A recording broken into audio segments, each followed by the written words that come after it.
Good evening, everyone. Don't you think that the PPT looks better on the screen? Kind of better. Okay, it doesn't matter. Okay, I'm Jamie, and I'm studying at the European Cultures and Tourism Graduate Institute at Shida. And I'm a poor student, but I have managed to travel to 15 European countries, and as well as Argentina, and I've managed to study in the Netherlands for 1 year as an exchange student. So today I'll talk about my experiences abroad, especially in Europe. Okay. First, I want to tell you that travels can be free.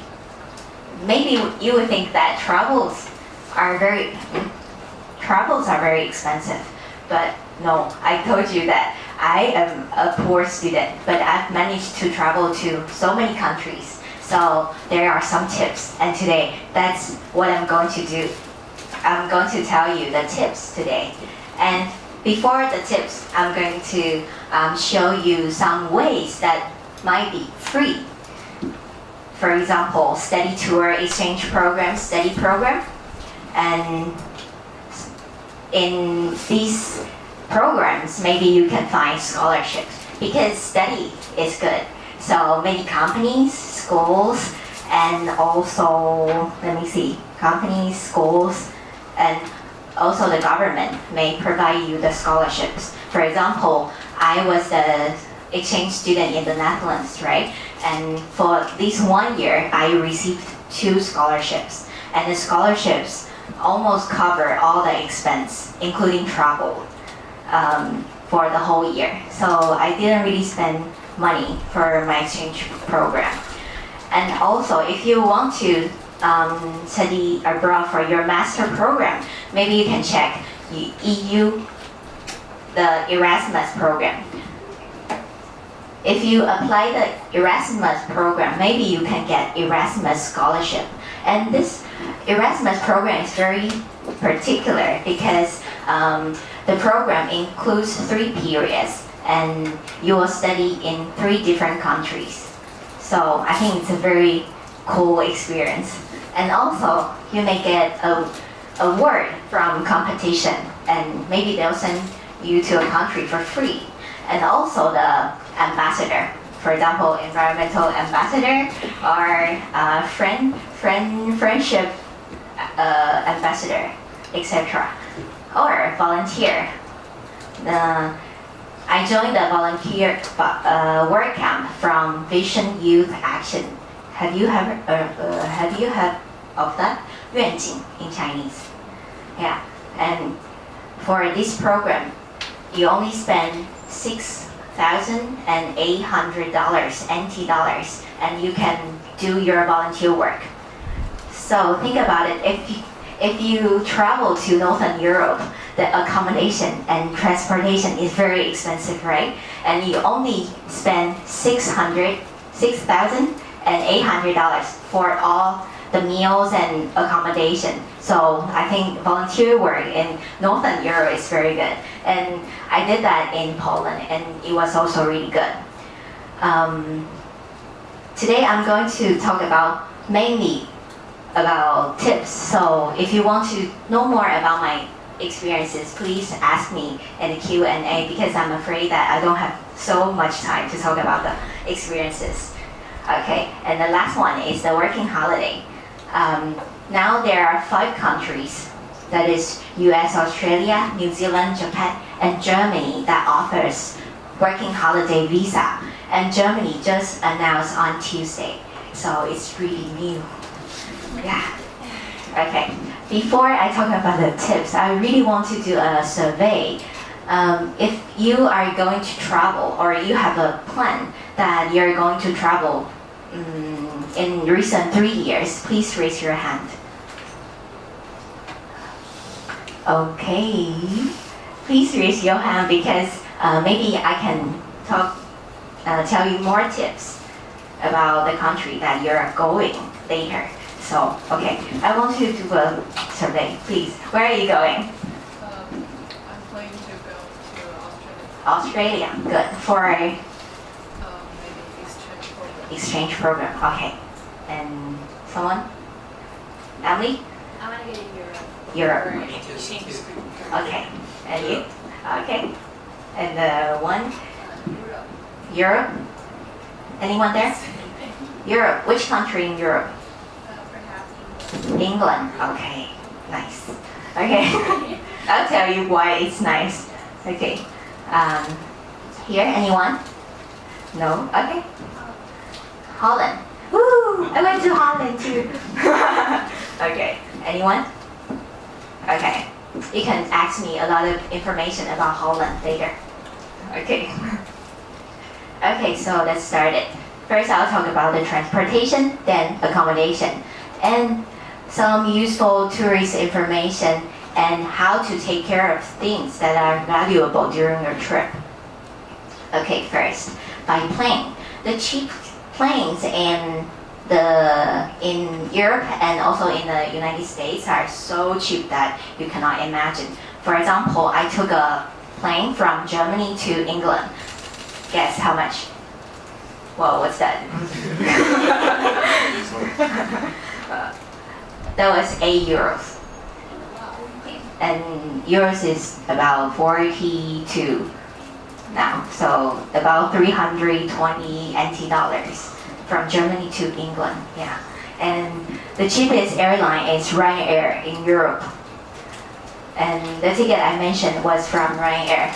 The ticket from Ryanair, if it is under 10 euros, that's cheap. And if it's over 10 euros, it means okay. If it's over 20 euros, well, you might think about it. It's not that cheap. Okay, but there are still some disadvantages of cheap flights. For example, you have to arrive 1.5 hours before, and also it's usually far from the city center. Why? Why is cheap airline can be so cheap? Because the airports are cheaper because they are far from the city, so that's why it's so cheap. And how to solve that problem? So book the ticket for the buses. The buses to transport you from the airport to the city center. You can book it in advance, especially the UK. Because if you book on spot in UK, it will be very expensive. But if you book it online, it will be much cheaper. For example, there's a bus called Easy Bus.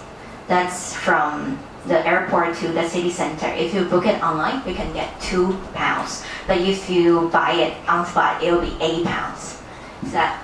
So you can see the difference.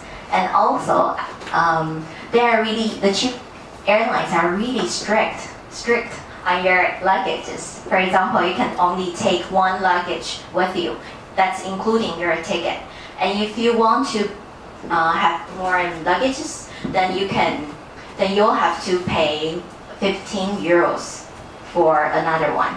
Yeah, it sounds not that expensive, but think about it. If your ticket is only 5 euros and your luggage is 15, so it's expensive actually. Okay, and I really recommend this kind of luggage with the strings there. So you know that in Europe there are many romantic cities that with big stones. So it's really hard for you to drag your luggage. And with this kind of luggage, you can just take it on your back and your luggage will be safe, because sometimes the luggage will be destroyed by that kind of floor, that kind of stones, big stones on the street. Okay, and here's one tip, that there's a website called Skyscanner. It's an international website, and you can choose your destination by price. If your schedules is not that flexible, if your schedule is flexible, you can choose the destination by price.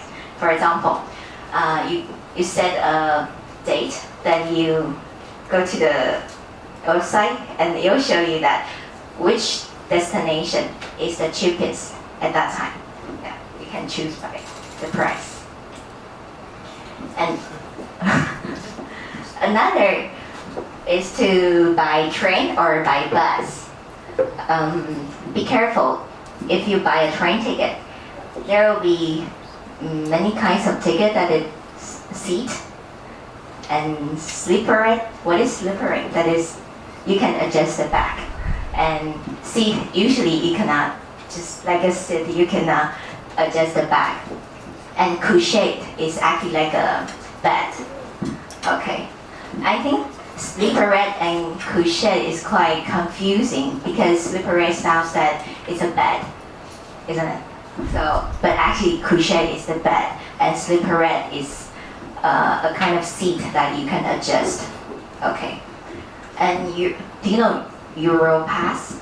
It's a kind of pass that, for example, you can choose a certain amount of country. For example, I choose Spain and France, and I choose 5 days. So you can travel in Spain and France for 5 days, and in those 5 days, you can take trains as many times as you want. And those days wouldn't have to be continuous. They can be they can be separate. Okay, but I think Europass is. I don't think it's that necessary because the cheap flights are so cheap in Europe. It's even cheaper than the trains. So and it's much faster. So well, you can, if you like to take trains, you can consider it. Okay, and be careful. You have to, if you buy the tickets from the train, from the machines at the train station, remember to stamp on the ticket. If you don't stamp, that means that you can use the ticket another day. And so if you don't stamp, you'll get fined. Once I bought the ticket and I forgot to stamp on it because I usually buy the tickets with a date on it. So usually I don't have to stamp. But at that time I was traveling in Italy, so I wasn't really used to the system there, and I forgot to stamp. And I got 50 euro fine,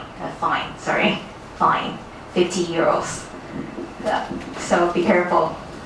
Okay, how about the buses? There are two kinds of buses. One is international. The most famous one is Eurolines, and the domestic one is, there are three.